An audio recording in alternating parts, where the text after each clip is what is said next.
Hello everyone, welcome back to my channel. Today we are starting with human capital formation. Now human capital formation जो book 2 है Indian economic development, उसका second unit का part है. Second unit कौन सी है? Current challenges facing Indian economy.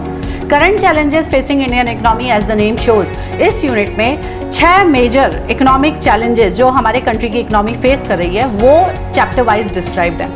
First chapter इसमें था पॉवर्टी, जिसके वीडियो मैं अपने चैनल पे ऑलरेडी पोस्ट कर चुकी हूँ. This is the second chapter we are starting with. So let's understand what is human capital formation. Human being, individual. Capital means land, asset which we buy to earn income. Formation, तो human का capital के form में formation, development. अब human being, normal human being capital कब बनेगा? जब वो technically skilled होगा, एजुकेटेड होगा, क्वालिफाइड होगा, ट्रेंड होगा, उसमें नॉलेज होगी, तब वो कैपिटल के फॉर्म में डेवलप होगा और इनकम अर्न कर पाएगा, इकोनॉमी में कंट्रीब्यूट कर पाएगा. तो ह्यूमंस का, इंडिविजुअल्स का कैपिटल के फॉर्म में development is called human capital formation. So in this chapter we are learning the meaning, importance, problems and future prospects of human capital formation. So let's learn what is human capital. Human capital refers to skill, ability, education and knowledge embodied in the people. People, individuals, उनमें जो skills हैं, technical knowledge है, abilities हैं, education है, जो कि उनको income earn करने में help करती है, that is called human capital. So let's learn human capital with an example. Suppose there is an individual who wants to go to America. America जाने के लिए उसके पास पासपोर्ट, वीज़ा, टिकट सब है. अब उसे जिस दिन टेक ऑफ करना है, फ्लाई करना है, उस दिन उसे क्या क्या चीज़ों की ज़रूरत है?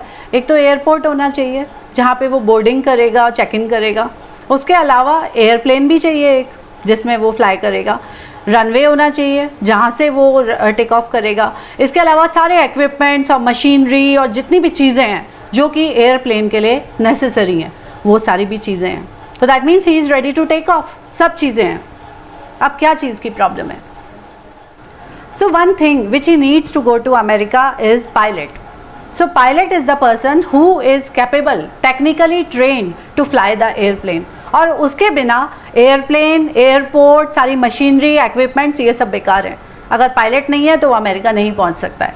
So pilot is human capital who has the technical expertise to fly the airplane, और जिसकी वजह से वो अमेरिका पहुंच सकता है. So our next topic is the difference between physical capital and human capital.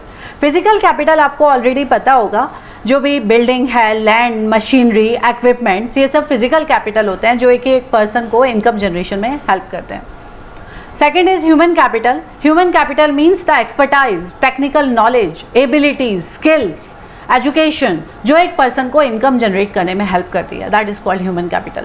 So let's understand the differences between these two in detail. Physical capital and human capital. Physical capital R man made means of production. Physical capital man made होता है, machinery, building, equipment, ये सब man made होता है.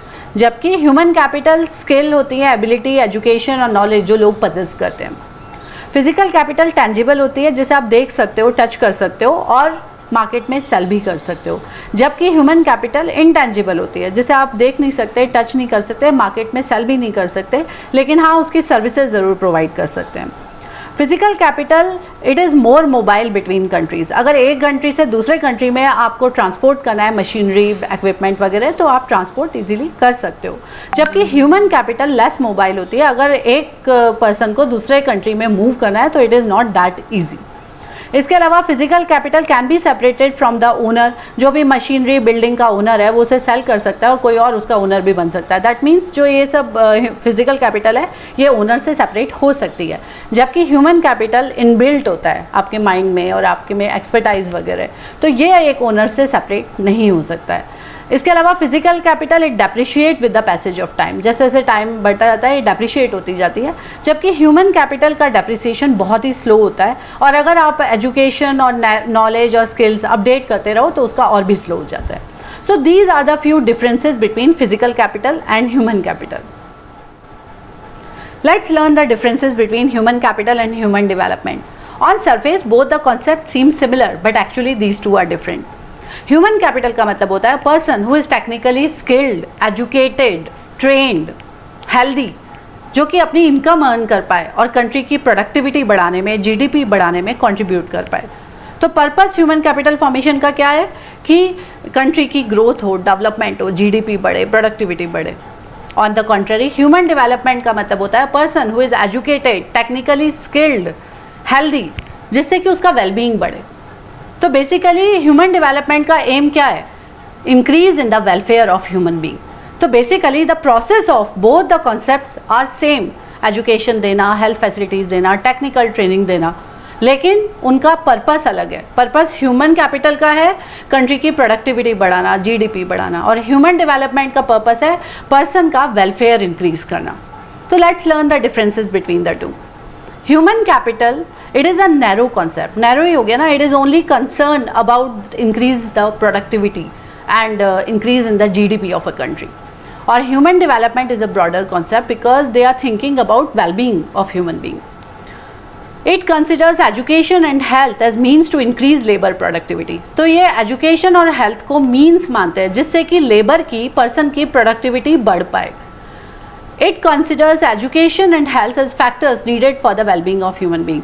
और यहाँ पे education और हेल्थ को फैक्टर्स मानते हैं जिससे कि पर्सन का वेलबींग बढ़े। It treats human being as means to an end. ये ह्यूमन बींग को मीन्स समझते हैं और पर्पस क्या है उसका? कंट्री की प्रोडक्टिविटी बढ़ाना। तो human being are considered as a means to increase in the productivity of a country. और here human beings are end in themself. और यहाँ पे ह्यूमन बींग का वेलफेयर अपने आप में पर्पस है। So these are the differences between the two. Let's learn the definition of human capital formation. Steps taken for the development of ability, skill and knowledge among the people of a country. Education, training and healthcare contributes to human capital formation. तो इसमें बोल रहे हैं कि steps लेना जिससे लोगों में ability, skill, knowledge, education develop हो। और एजुकेशन, ट्रेनिंग और हेल्थ केयर कॉन्ट्रीब्यूट करता है कंट्री के ह्यूमन कैपिटल फॉर्मेशन में। So in the next topic we are learning sources of human capital formation. क्या क्या सोर्सेज हैं जिससे ह्यूमन कैपिटल फॉर्मेशन होता है? First is education, health, on-the-job training, migration and information.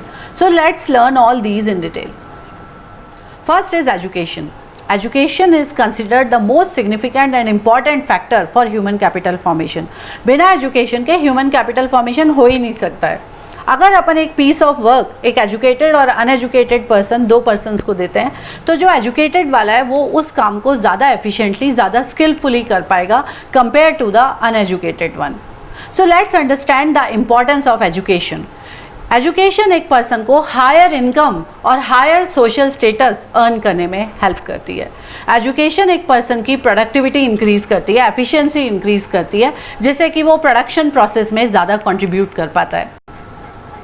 एक एजुकेटेड पर्सन ही science और technology के डेवलपमेंट में कंट्रीब्यूट कर सकता है।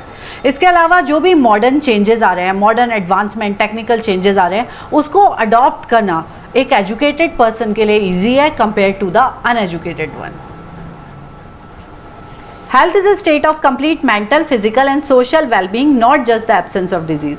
सो हेल्थ का मतलब होता है complete mental, physical and social wellbeing होना। केवल एब्सेंस ऑफ डिजीज होना मतलब हेल्दी नहीं होता है। अब एक हेल्दी पर्सन होने के क्या बेनिफिट है?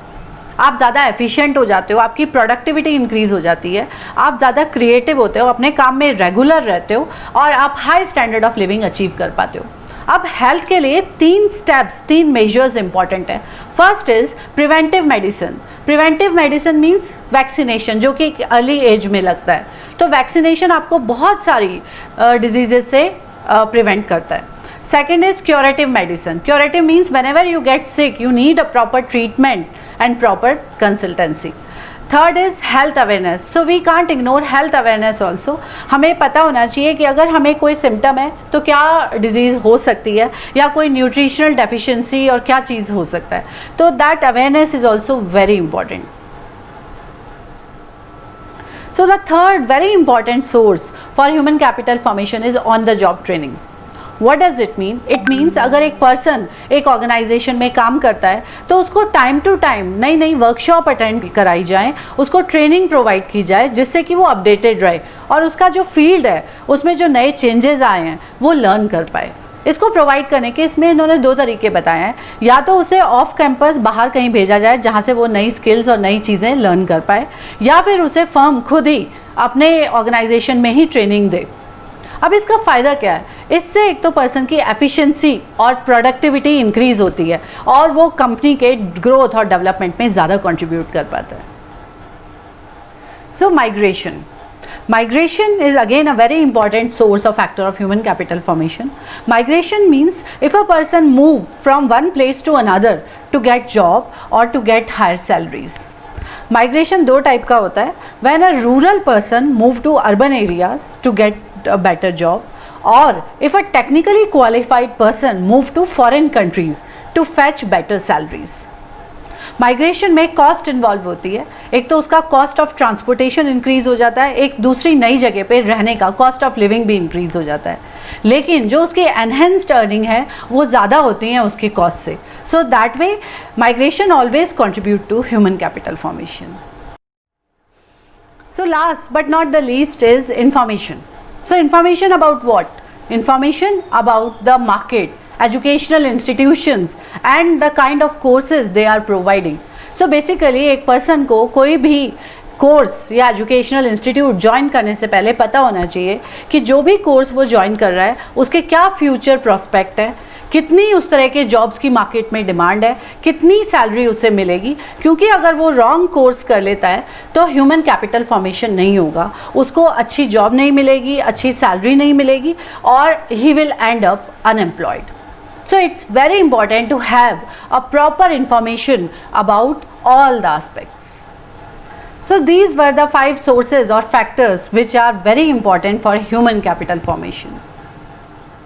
So let's learn role or importance of human capital formation.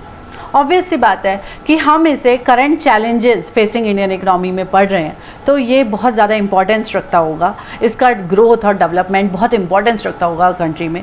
तो let's learn what all importance it has. First is increase in GDP. तो एक अनएजुकेटेड पर्सन के कंपैरिजन में जो एजुकेटेड पर्सन है वो जीडीपी में ज़्यादा कंट्रीब्यूट कर पाता है. कैसे? क्योंकि वो ज़्यादा एफिशिएंट होता है, उसका प्रोडक्शन हाई होता है और वो हाई अर्निंग्स कर पाता है और नेशनल इनकम इंक्रीज़ होती है.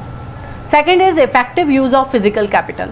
फिजिकल कैपिटल मैंने आपको बिगिनिंग ऑफ द चैप्टर में बताया था, machinery, equipment, tools and all.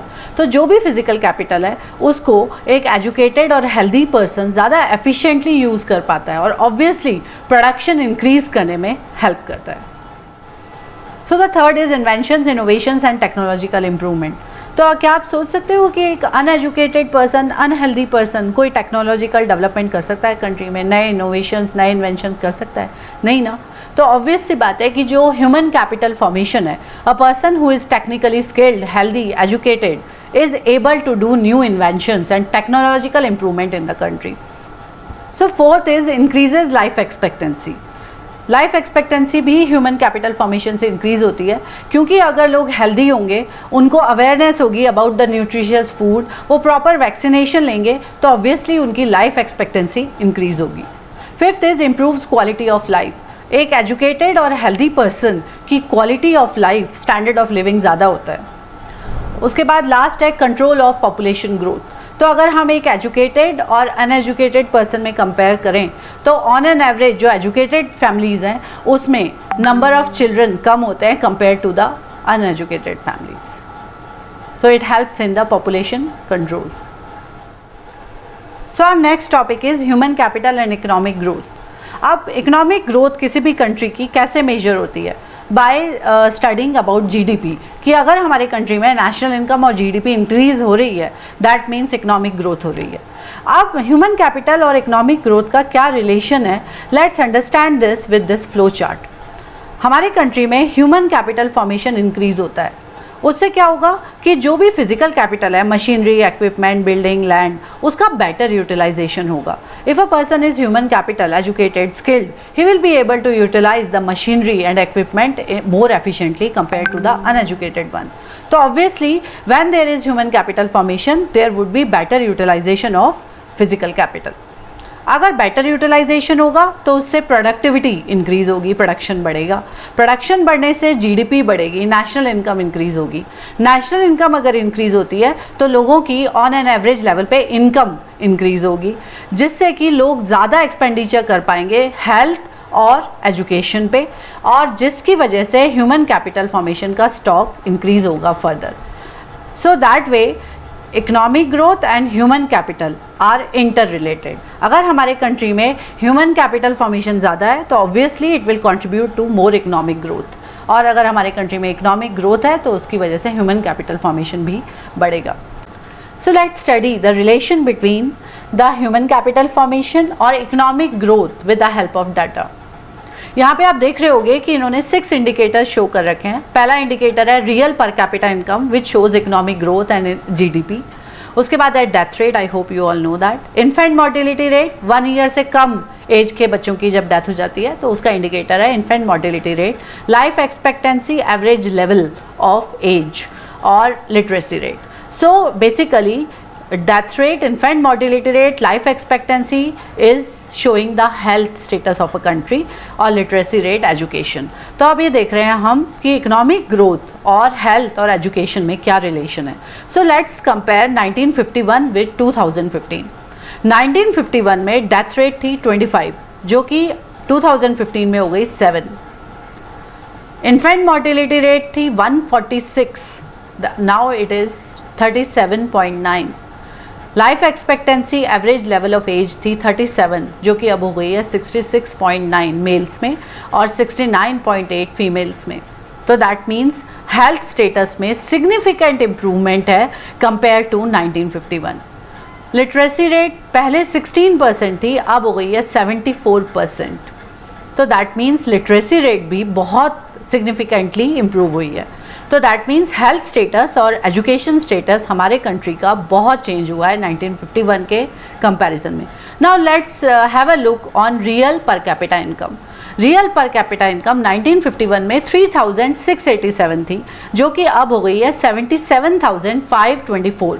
That means हमारे कंट्री की real GDP, real per capita income में सिग्निफिकेंट इम्प्रूवमेंट है. तो दैट मीन्स हेल्थ, एजुकेशन और नेशनल इनकम, तीनों फैक्टर्स, तीनों इंडिकेटर्स में सिग्निफिकेंट इम्प्रूवमेंट है. That means health, education is related to economic growth. अगर हमारे कंट्री में ज़्यादा इकोनॉमिक ग्रोथ है तो हेल्थ और एजुकेशन का स्टेटस भी इम्प्रूव होगा, और हेल्थ एजुकेशन का स्टेटस इम्प्रूव होता है तो ज़्यादा इकोनॉमिक ग्रोथ होती है. That means human capital formation and economic growth has positive relation. So I hope you liked the video and found the content useful and informative. Kindly like, share with your friends and subscribe to my channel to get updates of new videos. Thank you.